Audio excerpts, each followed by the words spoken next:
Hello, this is Doyle. You're listening to Spirit Talk Show, bedtime stories for grown-ups. We are reading AI-generated stories and poems, and also we started to do some research on cool things that we want to learn more about, and we're going to read what AI comes up with. Tonight, we're going to look at some experiences with near-death experiences, and also a phenomenon where you get a spike of energy at death, which some experts say might be the soul leaving the body. Of course, I'm just reading the research that I'm being given. And if you would like to stay tuned in the next few weeks, we're going to come up with something really exciting. Please listen, and we're going to start our teleplay series written by one of our past guests, the sci-fi author. Get more about that, please tune in and listen to our radio play.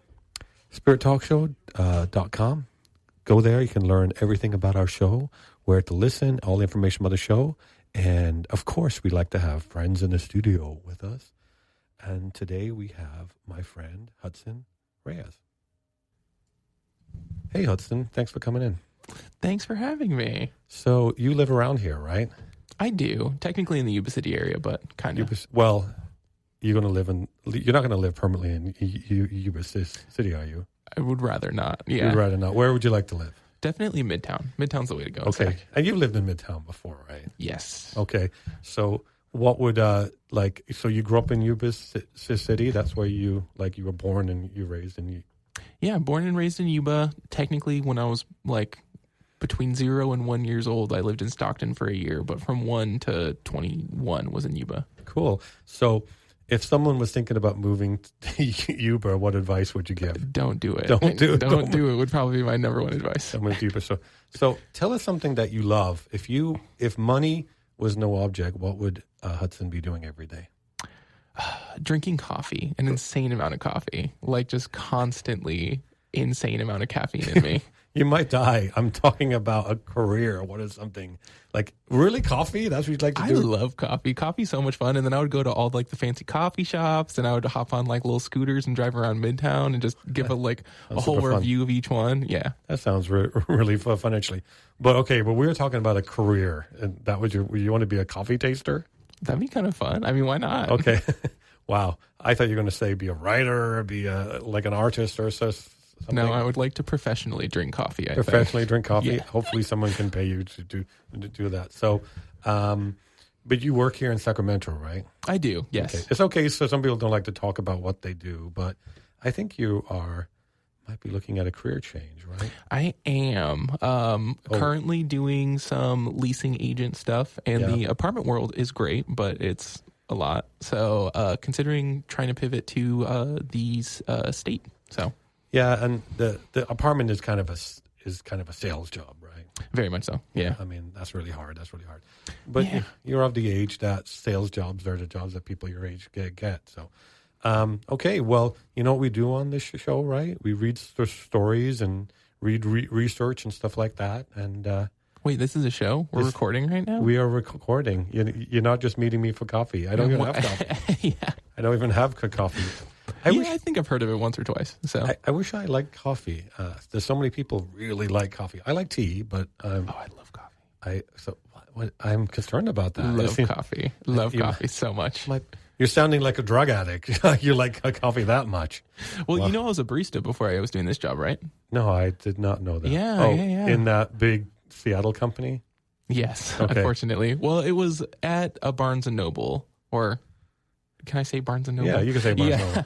I worked at a Barnes & Noble cafe that proudly served Seattle drinks. Wasn't the one in Folsom, was it? No, it was the one in Natomas, which closed, and then Arden. So, you like being a barista? It was actually pretty fun. It was really fun. So, have you ever drank too much coffee to the point that I might be dying right now? Absolutely.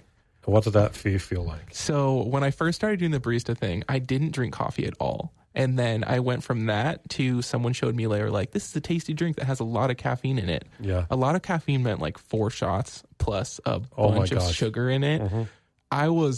Those were some of the most productive days of my entire life. I cleaned the whole cafe top to bottom. I was making drinks like crazy. I was just yapping like wild. It was definitely It was an experience. I don't know. You're kind of a high energy guy, which, there might be some ADHD in there. What? I know I have a little bit of ADHD, but I don't drink coffee because if I drank 4 shots, I would run home. I would run home, and I'd probably be crawling on the ceilings here. When I tell you those were very productive days. Was your heart just going like I can 200 hear it. beats a minute? I can hear it in my ears. This is all bad stuff, Hudson. This is not good stuff. Maybe you should not have your career as a professional coffee drinker. I think you'd be dead in a week.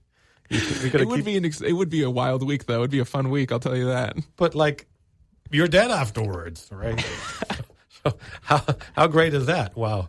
I thought you were going to say you wanted to be an actor or something. I mean, you're a good-looking guy, so maybe you could do modeling or acting or something, or being what's your creative outlet? Do you have a creative outlet? I do. Sometimes painting. D&D is a big one for me. I love character creation, drawing at times. I fell into a little digital art for a little bit, but yeah. Oh, so you have some art that you could show people, or is that? Yeah.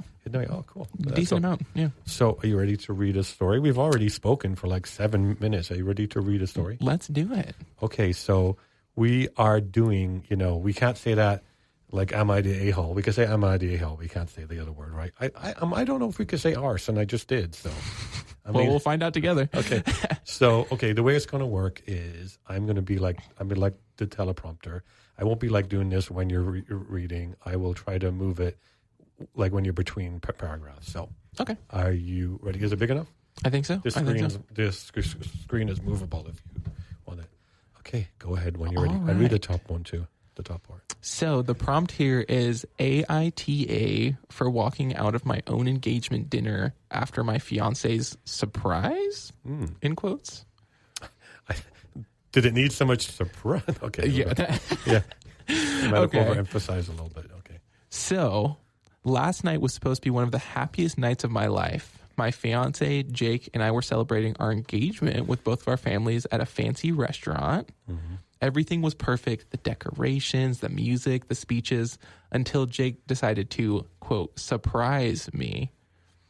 Right before we cut the cake, Jake stood up, tapped his glass, and he said he had a fun little video to show everyone. Oh, no. That's a bad idea. The lights dimmed, and suddenly a slideshow of my most embarrassing moments started to play on the projector. What? Absolutely not. This is a family, right? Yeah, who would think that's okay? In front of my entire family? Well, no. What are we talking in embarrassing moments? You're talking about bedroom embarrassing moments? Well, I think he gets into that. So it says, I'm not talking cute baby pictures. Okay. I mean photos of me mid-sneeze, falling off a bike, getting food all over my face, even one from years ago where I was crying after a bad haircut. Oh, my gosh. Actually, true story actually happened. I hate getting my hair cut. Oh, really? I used to cry every time when I was a kid. And now, even as an adult, when I walk out of the barber, I'm hating the haircut until I get home. And I go and I fix it up and I said, okay, it's pretty good. But I hate everything about it. The second that when I leave, I don't know what it is. I hate getting my haircut cut. Okay, sorry. And that's what you said. But your hair looks so great. Okay. But but too late now. Okay. I like the self-compliment there. Yeah. So jumping back in, at first I laughed thinking it was just a short joke, but it kept going. And then he included a clip of me singing in the shower, which he secretly recorded. Oh, no. The whole room burst into laughter, but I felt my face burn with humiliation. Turned to him and whispered, "What the hell is this?" And he just grinned, "Babe, it's funny. Lighten up." I couldn't take it. I stood up, grabbed my purse, and walked straight out of the restaurant. He didn't follow me. Uh-oh. That's a bad sign. Instead, he texted me calling me dramatic and saying I ruined the mood. Oh, God. His family. Oh, this was in front of his family, not her family. His family. And my mom. Your mom's there, too. His family thinks I was overreacting, and my mom says I should have just laughed it off. I feel humiliated and betrayed. Am I the a-hole for walking out? I don't think so. Do you think they're the a-hole? Definitely not. Definitely not. Definitely not. That would be a big no to do. Absolutely not. In front of my family, sure, that's one thing, but in front of your family, no. That's not going to work. I'm not a big fan of practical jokes because all the years I've experienced practical jokes, to me, practical jokes feel like thinly disguised bullying. I agree with that. And I agree with that. Because I worked at a camp and they were doing these practical jokes to me and my then wife, and it seemed like they were getting more and more dramatic and severe. It seemed like it was more harassment than actual something funny, right? Oh my God. Yeah. And so, yeah, I don't imagine practical jokes like little ones between people you love, a little thing, but something like that. Yeah. I wouldn't do well with. Absolutely not. Like to the point of you're recording me while I'm in the shower and I didn't even know. I'm naked in the shower. Yeah. Yeah. Like I definitely get like the mid sneeze, like silly picture, stuff like that. But a picture of me crying after a bad haircut, singing in the shower, like I think there would be a limit for me as well where I'm like, this went too far. That was okay. So definitely I don't think the guy is the a-hole. I don't think I would have definitely have. I mean, I probably wouldn't have waited for the whole video to play. And then Same. Then he didn't follow me. I knew that was another one too. He didn't follow me. Like, girl, you better fix this. I'm clearly pissed. Yeah. It's so funny because you were reading this and I was envisioning the person reading it being a guy because you're a guy, and then it says grab a purse, but then my mind went to, well, I guess a guy can have a purse. I mean, I have a bitchy little purse. Yeah, well, yeah, you do. I don't know if you can say like bitchy, but you just did, and I did too. Whoops.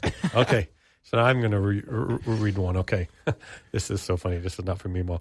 Am I the a-hole for kicking my maid of honor out of my wedding after what she did at my bachelorette party? I love wedding drama. Oh my gosh. I love wedding drama. I love wedding drama too. Juicy every time. I watched who is that? Caroline Dobre, the YouTubes. I listened to her and she loves reading about bridezillas. And sometimes it's like shocking what people will do in their wedding. Like, what do you think? Absolutely. 24 female, I'm getting married in a month, and my best friend Lisa, 28 female, has been my maid of honor.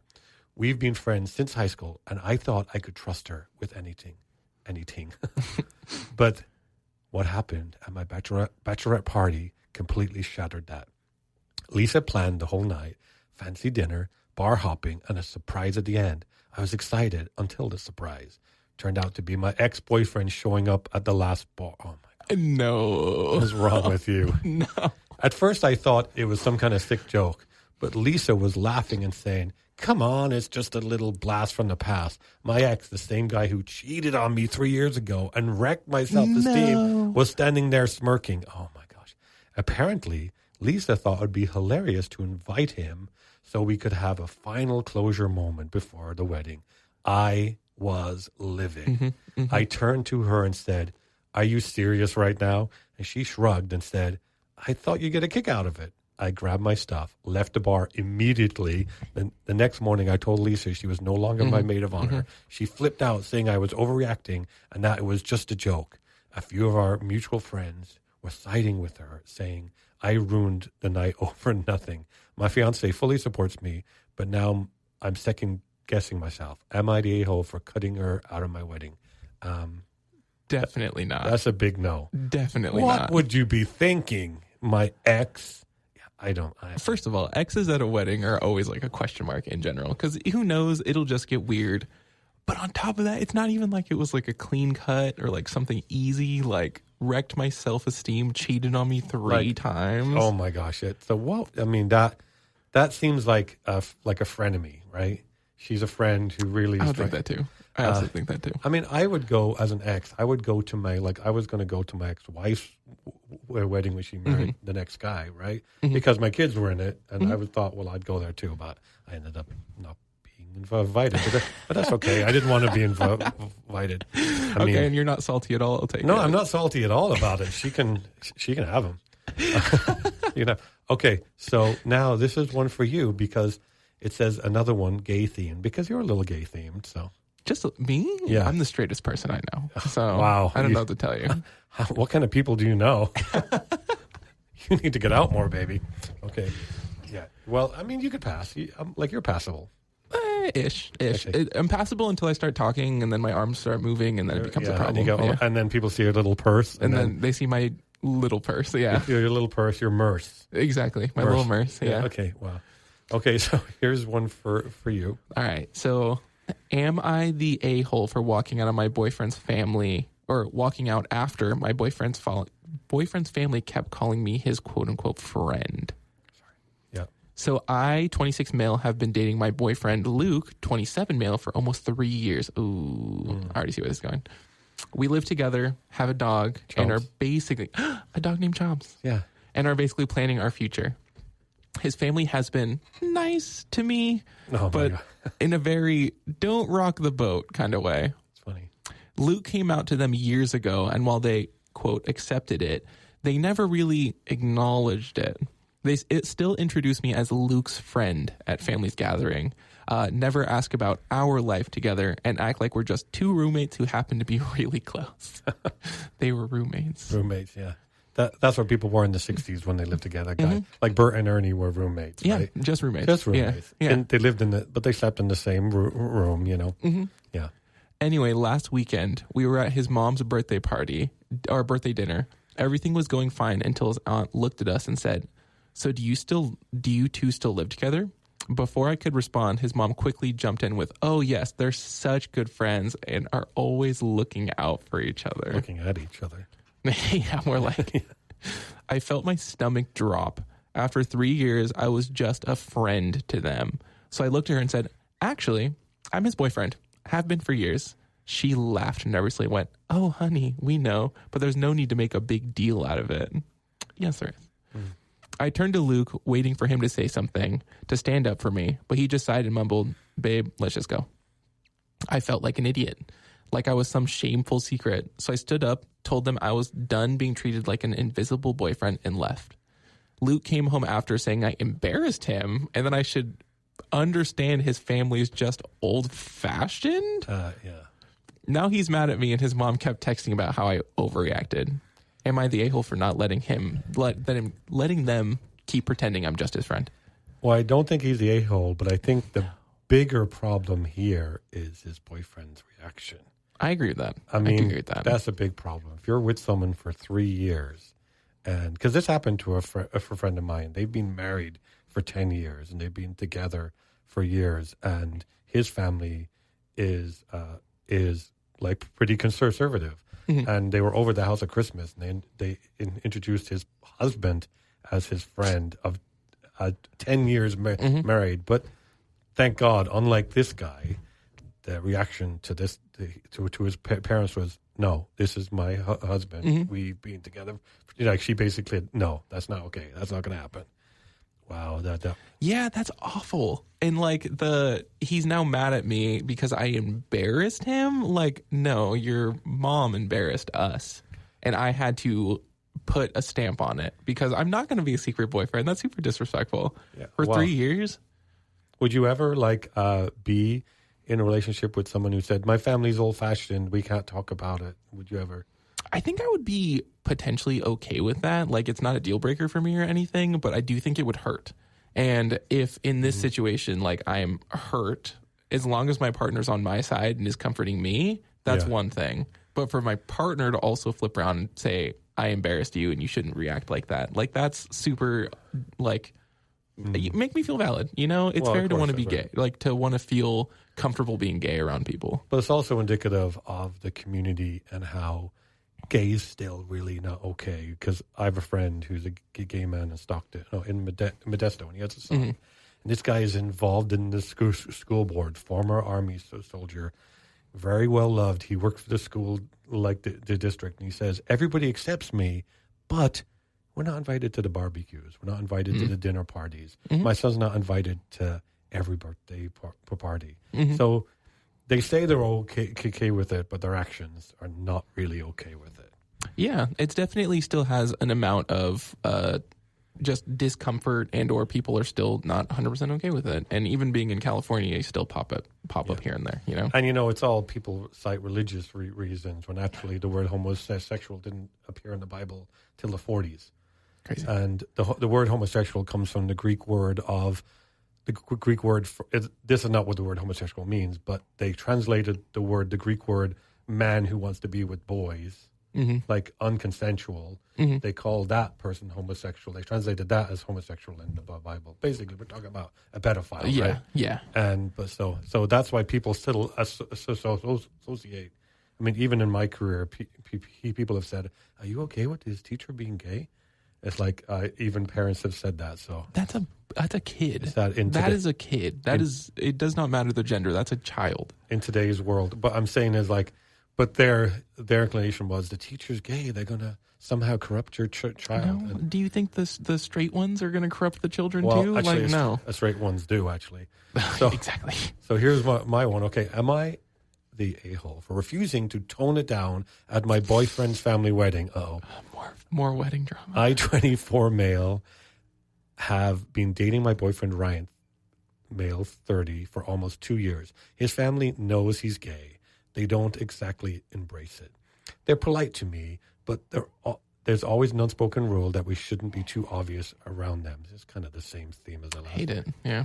Last weekend, we attended the cousin's wedding. Before we left, Ryan pulled me aside and asked me to, keep things low-key in front of the family. No hand-holding, no being too affectionate, and definitely no dancing together. Oh, come on. I was a little hurt, but agreed. You agreed, thinking that maybe he just wanted to avoid drama. I quick pause. I get it in a wedding, because I do think if you're a guest at a wedding, you should somewhat play by the bride and groom's rules. Well, also, you don't want to do anything that takes attention from the bride and groom. Exactly. There is an amount of just let there be peace at a wedding. But the other side of the coin is you being yourself is causing this peace. What's the word? Mm-hmm. What's the word for dis-peace? Not peace. Like you, what's the word opposite to peace? War? Causing... Like you being yourself causes the drama. Yeah. I think the dancing together. Come on. Then his uncle, who had been drinking, came up to me and said, So you and Ryan just friends, right? And he laughed. That was the breaking point. Then the music picked up, and I pulled Ryan onto the dance floor. He resisted at first, whispering, "Come on, don't make this a thing." But I wasn't having it. We danced, we laughed, and yes, I kissed him. Nothing crazy, just a simple, normal couple's moment. His mom's face looked like she'd been into a lemon. That's funny. And on the way home, Ryan was furious. He said I ignored his wishes and made the night about me. Yeah, maybe. I told him I was done being treated like a dirty little secret, and now he's barely speaking to me, and his family thinks I was disrespectful. Am I the a-hole for refusing to hide a relationship at a wedding where everyone else got to be themselves? So, yeah, I mean, I think I agree with what you're saying, right? Mm-hmm. It's okay to tone it down because it's someone else's wedding, but I don't know, there's something underlining there with their relationship. Yeah. And I think the bigger thing is like, why would we go to the homophobe's wedding? You know, like this is an invite. And as much as you guys have been together for a handful of years, like if they're not going to be accepting, like I wouldn't want to put myself in that situation at all. So I would let my boyfriend go and do his fun thing. And I would just stick back and let him have his thing. And I don't want to be there, you know? Okay. So, I don't know. I think it's kind of half. I mean, I think I'm concerned about his partner and there's something up with the relationship there. Because, again, the partner's not really supporting him. I agree. But I think he did go a little overboard with the dancing. I don't know. What he said, a normal kiss. I was about to say, I don't think he necessarily went overboard. Like, I understand the idea of wanting to keep it more, or just to not make the wedding about you and drama. I definitely get that. But I do think there is an amount of, I literally went on a little dance with you, and there was a single peck at the end of the night. I'm like, okay, that's fine. The homophobes can be mad, you know? Let them stay mad. I mean, a little part of me grew up in a time where it was a little bit shameful and secretive. And even if I was on a dance floor and I was with someone, I would have a problem holding hands in public and doing that. But the little part of my back of the brain is feeling like, oh, people are watching me. People are having... Because for many years of my life, you had to hide it so severely, right? I mean, it came out later. Okay, here's one that might be related to you or not. Okay, so this is yours. Okay, there we go. Am I the a-hole for being upset that the guy who wasn't ready for a relationship is now in one? So I, male 27, was casually seeing this guy, Adam, male 30, for 6 months. From the start, I told him I liked him and I wanted something serious. But he was always, I'm just not in the place for a relationship right now. Fine. I liked him enough to be patient, so I stuck around thinking maybe he'd get there. We did all the coupley things, dinners, weekend trips, even met some of each other's friends. But every time I tried to bring up making things official, he'd get weird and say, let's just enjoy the time, just enjoy what we have. A month ago, he told me he wanted to take a step back because he wasn't ready for commitment. It sucked, but I respected it. I gave him space, stopped texting, and tried to move on. Cut to last week. I found out through Instagram that he's in a full-blown relationship with some guy named Josh. And not just dating, they have matching bios, pet name and comments, the whole slideshow of their 1-month anniversary. I was pissed. Not because he found someone good for him, but because he fed me that not ready excuse when he clearly just didn't want to be with me. I sent him a message, just a simple, wow, that was fast. And he blew up. Said I was being petty and jealous and that I had no right to be mad because we were never exclusive. Now my friends are split. Some say I should let it go. Others say I have every right to be hurt. So am I the a-hole for calling him out? Well, I don't think he has a right to be. I don't think he's the a-hole because you don't have a right to be upset with someone because whatever they want to do, because, you don't know what happened. He met this guy and it just sparks flew and things change, right? Yeah. Yeah. I don't know. But I mean, I do also think there was clearly some amount of phoniness to it. Like the person he was talking to or whatever, to go from don't want to be in a relationship, don't want to be in a relationship, don't want to be in a relationship to in a full on we're in each other's bios, we're making taking pictures, posting on Instagram. Like that is a big step, which makes me think, were they talking the entire time? Was there more to it than just I'm not ready? Well, clearly there was more to it than just I'm not ready. Yeah. So either this new person popped up and it was just amazing and they're basically married at this point, or the whole time he just kind of wasn't feeling it. And either way, the dude should have been way more honest the entire time. Yeah. I mean, I think, it would be hard for the other person who was waiting not to think like, well, is this just an easy way? Is he trying to just not hurt my feelings and say, I just don't want to be in a relationship with you? Mm-hmm. I mean, that could be it, right? I mean, it seemed like, what he was trying to be is honest, say, I'm not ready for a relationship. But, also 6 months. 6 months is a long time to kind of keep someone casually on your hook like that, too. Yeah. I mean, granted, the person did say, I'm patient, I'll stick around. So, if someone for 6 months is still kind of, just tossing you around at some point you do kind of have to take a step back. But I do think, you're clearly OP is not the asshole at all, or a-hole. Well, you think that the OP has a right to be hurt? Definitely. Okay. Definitely has a right to be hurt. And I do think the ex had no reason to say he was being petty and jealous and all this stuff. It's fine. It's fair to be like, LOL, what this though? But also feelings are complex, right? Yeah. And so, just because there was feelings involved is not being petty and jealous. But we better take a break. And we're going to take a break and we're going to go to... because I kind of noticed we went too far on the recording. We just went to it, but got caught up in the moment. It's okay. We're going to take a break, and will you come back after the break and read more stories with me? Sounds great. Okay, so come back after this. Go to spirittalkshow.com to learn about the show. We'll come back after this break, and we'll read more stories with Hudson.